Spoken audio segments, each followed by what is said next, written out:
제가 무대에서 소리를 할 때 가장 마음에 중점을 두고 있는 게 이 사람한테 무조건 전달할 거야. 내가 지금 하는 소리를 내용이든 아니면 감정이든 나 혼자 하지 않고 위로를 주고 공감을 받고 저도 역시 그런 일들이 저를 계속해서 열심히 할 수 있게끔 만드는 그런 원천인 것 같아요. 한마는 이 세상 야속한 이만 정을 두고 몸만 가니 눈물이 나네. 판소리를 하고 있는 소리꾼 김난입니다. 국악계 김연아 같은 경우에는 제가 방송에서도 여러 번 얘기했는데 노이즈 마케팅인 것 같다. 국악계는 40까지는 아이돌이다 라고 제가 주장을 하는데 저한테는 소리꾼이라는 그 명칭이 가장 잘 어울린다고 생각해요. 영예의 장원 전주 유일여자고등학교 3학년 김난희. 제가 소리를 시작한 게 10살 무렵이거든요. 너무 어린 나이였기 때문에 이게 내 운명이야. 난 이걸로 전공을 할 거야. 이런 생각을 한 건 아니었고 말을 시작한 시기부터 저의 꿈은 배우였어요. 연기를 하고 싶었어요. 제가 전주 출신이다 보니까 보통 연기를 하면 특기 같은 게 하나씩 있어야 된다고 생각들 하시잖아요. 특이하게 이제 판소리 선생님을 모셔오셔가지고 민요를 알려주신 거예요. 그때 배웠던 게 꽃타령이었는데 동네 어르신들한테 배웠다고 막 꽃타령 그렇게 불러드리고 하면 너무 좋아하시는 거예요. 제가 그 칭찬에 춤을 추다 보니까 전공이 이렇게 뒤바뀌어서 난감하네.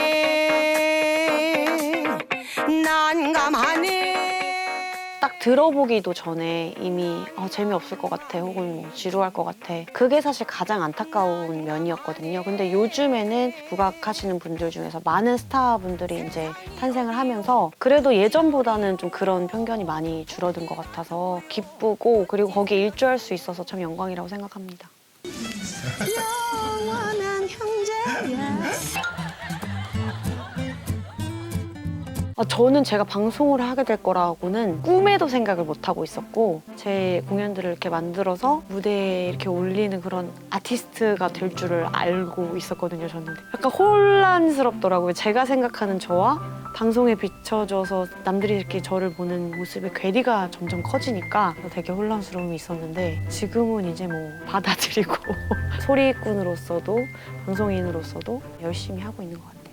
철 모르는 자식들은 음식 노래로 입학할 때 이런 얘기를 했습니다. 우리 나니 씨는 재주도 많고 할 일도 많으니 빨리 졸업을 해서 판소리의 대중화를 위해서 열심히 일을 했으면 좋겠다. 방송도 하고 뭐도 해서 정말 우리 음악을 알려줬으면 좋겠어. 그랬더니 저를 이렇게 보면서 선생님 저도 소리를 잘할 거예요. 소리를 지킬 거예요. 세상에 쓰임이 너무 많은 사람이잖아요. 공부해라 막 이렇게 묶어두기보다는 그런 역할 해줬으면 좋겠는 거예요. 그랬더니 본인은 그게 아니라고 참 예뻐 보였고 고맙더라고요. 사실 전통 판소리 이제 오바탕 같은 경우에는 100여 년 전에 만들어진 얘기란 말이에요. 지금의 이야기로 소리를 좀 만들고 싶다라는 욕구는 누구나 가지고 있을 거라고 생각해요. 관심 있었던 아동 문제나 아니면 노인 문제 그 이야기로 소리를 만들어 보면 좋겠다. 작품을 보러 오는 관객층이 굉장히 어린 친구들도 많았어요. 사실 저는 어른들을 위한 동화라고 생각을 했는데 왜냐면 현실 반영을 너무 좀 적나라하게 막 울고 뛰쳐나가는 장면이 있어요. 거의 마지막 부분에. 어떤 친구가 저기 멀리서부터 저에게 막 달려오더니 저를 꽉 안아주면서 현재야 괜찮아 울지 마 라고 얘기를 해주더라고요. 이 친구도 나의 얘기에 조금 공감을 해줬구나 하는 그런 생각 때문에 제가 오히려 좀 위로를 받았던 그런 경험이 있어요. 보통 국악하면 뭐 안녕하십니까 소리꾼 김난 이렇게 할 것 같지만 그렇지 않다. 충분히 밝고 재밌고 유쾌하게 이렇게 얘기도 잘하고 보시는 분들도 저렇게 젊은 사람도 국악을 하네 국악하는 사람인데도 되게 재미있네 이런 것들을 좀 보여드리기 위해서 노력을 했던 것 같아요. 국악계가 가장 필요한 거 관심이죠. 관심. 정통 국악을 전공하시는 분들과는 조금 다른 길을 걷고 있는 소리꾼이잖아요. 누군가는 저를 보기에 쟤는 국악하는 애 아니지, 쟤는 방송인이지 라고 생각하시는 분들의 시선도 있을 것이고 저 스스로에 대한 정체성의 고민들도 굉장히 많았고 난 뭐 하는 사람이지? 사실 이 국악이라는 음악 자체가 굉장히 매니악한 음악이라고 생각을 해요. 국악을 쉽게 접하는 방법 은 사실 많지 않을 거라고 생각합니다. 요즘 젊은 국악하시는 분들이 그런 음악 작업들을 많이 하고는 있지만 사실 기본적으로 국악이라는 거는 아는 만큼 들리는 음악이기 때문에 알아보고 공부해보고 즐기고 접했을 때 훨씬 더 많은 것들을 느끼실 수 있거든요. 그러려면 공부해봐야겠다라는 마음을 가지실 수 있게끔 만드는 게 가장 첫 단계가 아닐까 하는 생각을 저는 하고 있어요. 무슨 이론을 공부해야지 들을 수 있는 건 아닙니다. 많이 들어보시는 게 대금이 너무 좋아 라고 한다면 연주된 여러 가지 음악을 들어본다든지 나는 경기민요가 좋아 라면 경기민요의 여러 가지 버전들을 좀 들어본다든지 좀 더 이해가 이제 좀 되고 하지 않을까 하는 의미에서도 이제 말씀을 드린 거예요. 정말 얼토당토 않겠지만 선우정아 씨랑 일단 노래를 너무 잘하시잖아요. 그리고 전 선우정아 씨 노래를 들으면서 뭔가 이 국악, 그러니까 판소리에서 느껴지는 그 매력이랑 약간 같은 결의 매력을 가지고 계시다고 제가 느낀 적이 많거든요. 그래서 제가 되게 존경하는 아티스트고 정말 기회가 된다면 심청가를 만창 무대에 올리는 거 한 4시간 반 정도 될 것 같은데 물론 제 18번은 있어요. 자신 있게 장기로 딱 내세울 수 있는 그런 소리도 있지만 이야기잖아요. 쭉 이어지는 이야기들이고 어느 부분 소리만 하는 게 아니라 쭉 연달아서 소리를 할 때가 훨씬 저한테 오는 자극이나 감동이 크더라고요.